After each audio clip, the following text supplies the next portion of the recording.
রাতের বেলা শুয়ে শুয়ে গার্লফ্রেন্ডের সঙ্গে ফেসবুকে চ্যাটিং করছিলাম। সেই মুহূর্তে আব্বু আমার রুমে এসে হাজির। আমি তখন আব্বুকে বললাম, কিছু বলবে আব্বু? আব্বু তখন বললেন, জয়, তোর ফোনে যে সব সময় দেখি পকিং পকিং আওয়াজ হয়, ওই আওয়াজটা আমার খুব ভালো লাগে।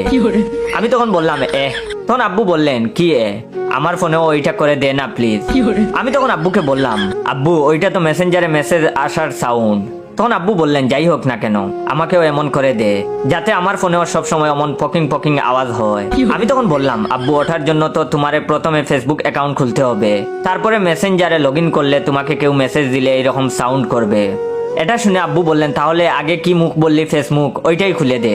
আমি তখন বললাম, আরে আব্বু ফেসবুক না ফেসবুক। আব্বু তখন বললেন, আরে একই হলো, খুলে দে তো বেশি কথা না বলে। আমি তখন বললাম, আচ্ছা আচ্ছা তোমার ফোন দাও। অতঃপর আব্বুর জন্য একটা ফেসবুক অ্যাকাউন্ট খোলা শুরু করলাম। আমি তখন আব্বুকে বললাম, আচ্ছা তোমার পুরো নামই দিব নাকি ডাক নাম? আব্বু কিছুক্ষণ ভেবে বললেন, নাম দে, ডিজে কুলবয় মিস্টার এমডি জাহিদ। আমি তখন অবাক হয়ে বললাম, হোয়াট? আব্বু তখন বললেন, আরে হাট বাজার দিবি কেন, যা দিতে বললাম তাই দে।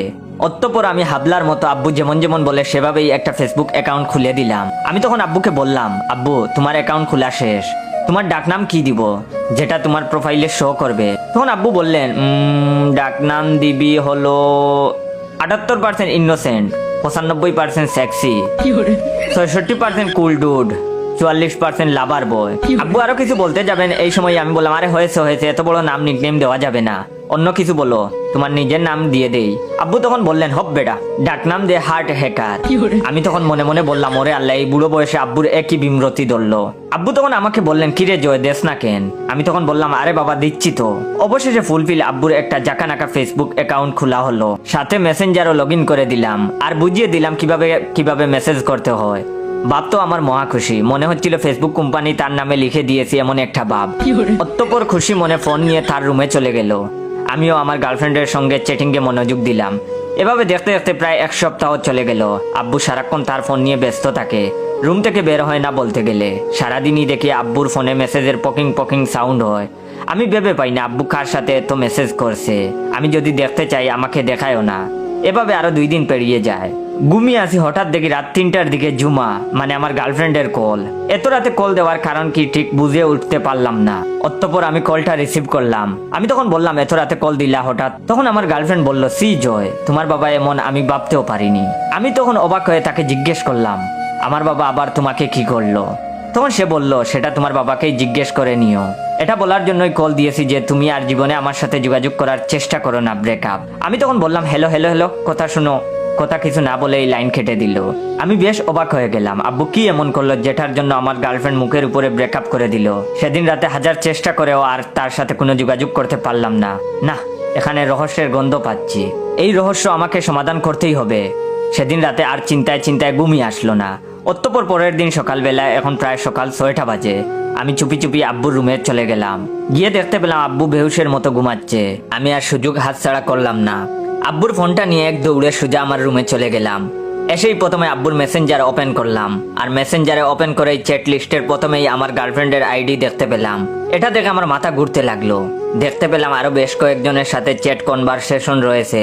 অতঃপর গার্লফ্রেন্ডেরটা দিয়েই পড়া শুরু করলাম, আমার গার্লফ্রেন্ডের সঙ্গে চ্যাট। আসসালামু আলাইকুম রহমতুল্লাহ। ভিডিওটা শেষ করার আগে আপনাদের কাছ থেকে একটু সময় নিয়ে নিচ্ছি, আপনারা দয়া করে ভাইয়ের রিয়েল পেজ ইওর জয়কে ফলো দিয়ে রাখবেন। এন্ড রিয়েল পেজ থেকে ভিডিওটা দেখতে পেলে সবাই বেশি বেশি করে শেয়ার করে দিয়ে দিবেন, যাতে করে আপনার শেয়ারে অন্যরা ভাইয়ের রিয়েল পেজটা পায়।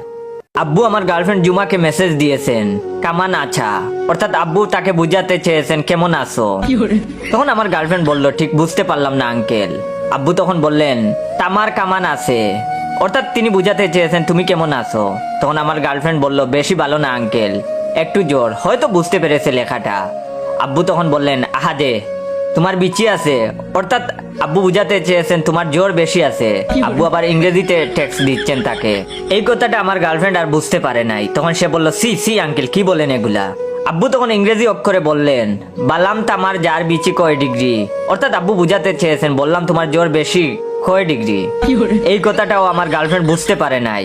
তখন সে বলল, সি আঙ্কেল, আপনার কাছ থেকে এমন কথা কখনোই আশা করিনি। তখন আমার আব্বু বললেন, আচ্ছা তোমার মার কামান আছে, অর্থাৎ আব্বু বুঝাতে চেয়েছেন আচ্ছা তোমার মা কেমন আছে।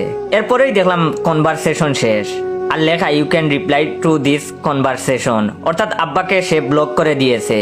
এরপরে দেখলাম পাশের বাসার আন্টির সঙ্গে চ্যাট। তখন আন্টি বললেন কেমন আছেন ভাইয়া।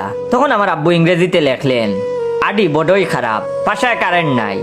অর্থাৎ আব্বু বুঝাতে চেয়েছেন আরে বড়ই খারাপ, বাসায় কারেন্ট নাই। তখন আন্টি বললেন কি বলছেন এগুলো, ওখানে কারেন্ট থাকবে কিভাবে। তখন আব্বু বললেন কেন আপনার বাসায় কি কারেন্ট আছে। আমার আব্বু ইংরেজিতে বানান ভুল করেন, কিন্তু এত ভুল করেন আমি কখনো জানতাম না। অর্থাৎ আব্বু বুঝাতে চেয়েছেন কেন আপনার বাসায় কি কারেন্ট আছে।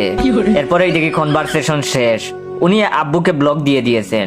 এরপরে দেখলাম এলাকার মুদির দোকানদারের সঙ্গে চ্যাট। আব্বু মুদির দোকানদারকে বললেন বাদর বাজারে কি এখন ভালো মাগি আছে। অর্থাৎ বাবা বুঝাতে চেয়েছেন বাবর বাজারে কি এখন ভালো মাঝি আছে। দোকানদারও হয়তো আব্বার মতো, তাই আব্বার লেখাগুলো বুঝতে পেরেছেন। তাই তিনি বললেন না ভাই, মাঝিরা সকালে চলে গেছে, আপনার মাছ লাগবো। আব্বু তখন বললেন এই শব্দগুলো ইংরেজিতেই বলি।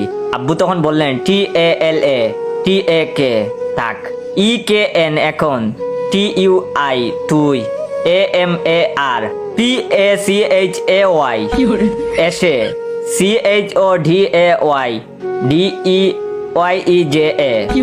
অর্থাৎ আব্বু বুঝাতে চেয়েছেন তাহলে থাক, এখন তুই আমার বাসায় এসে সদাই দিয়ে যা। লিজেন্ডরা অন্য কিছু বুঝে ফেলবে কি লিখেছেন আব্বু।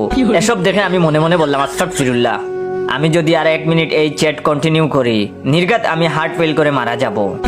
কোন পাপে আমি আব্বুরে ফেসবুক খুলে দিতে গেলাম, আল্লাহ তুমি আমারে উঠাইয়া নাও।